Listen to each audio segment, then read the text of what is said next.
جميع النساء المغربيات في القرى وفي المدن، وإلى جميع نساء العالم بمناسبة اليوم العالمي لحقوق المرأة. فبلادنا الحمد لله عرفت هذه السنة واحد السنة مهمة وتاريخية بالنسبة للمرأة، اللي كان فيها يعني الخطاب الملكي السامي ديال صاحب الجلالة الملك محمد السادس نصره الله ديال عيد العرش 30 يوليوز، حيث أكد جلالته على ضرورة تمكين المرأة من حقوقها كاملة وولوجها لجميع مجالات التنمية. فالحكومة المغربية قامت بمجهودات جبارة في هذه السنة ديال 2022، منها أولا خلق اللجنة الوطنية للمساواة بين الجنسين وتمكين المرأة، واشتغلنا أيضا على تنزيل منظومة الحماية ضد العنف، حماية النساء ضحايا العنف، بحيث تم تنزيل مركز للإيواء الاستعجالي للنساء في كل إقليم في المملكة في 2022، وهذا واحد الإنجاز مهم جدا. كما تم أيضا إطلاق عدد من البرامج للتمكين الاقتصادي للنساء، سواء برنامج فرصة أو برنامج أوراش، وأيضا برنامج جسر للتمكين والريادة اللي أطلقته وزارة التضامن الإدماج الاجتماعي والأسرة. وأيضا نبغي نشير إلى أنه اهتداء بالتوجيهات الملكية السامية اشتغلت الحكومة جميع القطاعات على عدد من المشاورات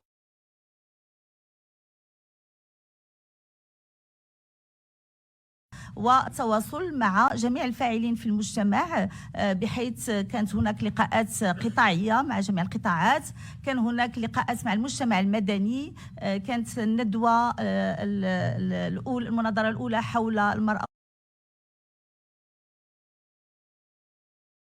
والأسرة والتنمية، وعدد من المناظرات في الأحزاب، في المجتمع المدني،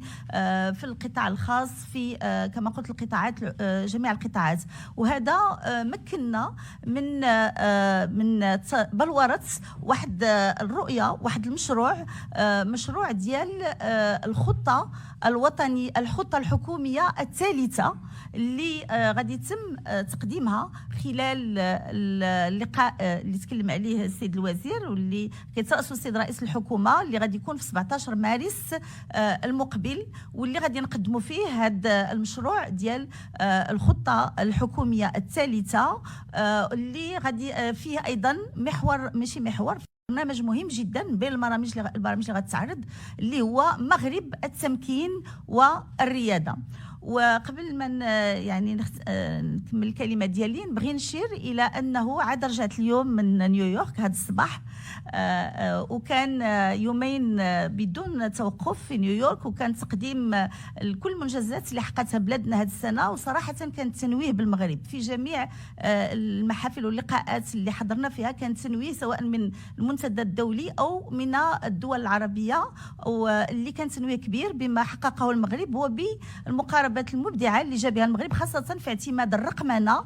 في التمكين الاقتصادي للنساء، سواء في تسجيل النساء في المنصات الرقميه لتسهيل عمليه الولوج لهذه الخدمات، وايضا الاعتماد الرقمنه في التكوين، وايضا مقاربه مبدعه كاقتصاد الرعايه. يعني احنا في المنطقه ديالنا هما اللي رائدين في هذه الفكره ديال اقتصاد الرعايه، وايضا في كما قلت في اعتماد الرقمنه كان تنويه كبير بمجهودات المغرب.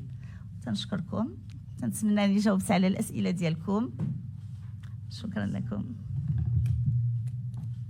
واليوم ايضا كان تعيين ديال عدد من النساء في المسؤوليه، فكنهنيهم جميعا. شكرا لكم.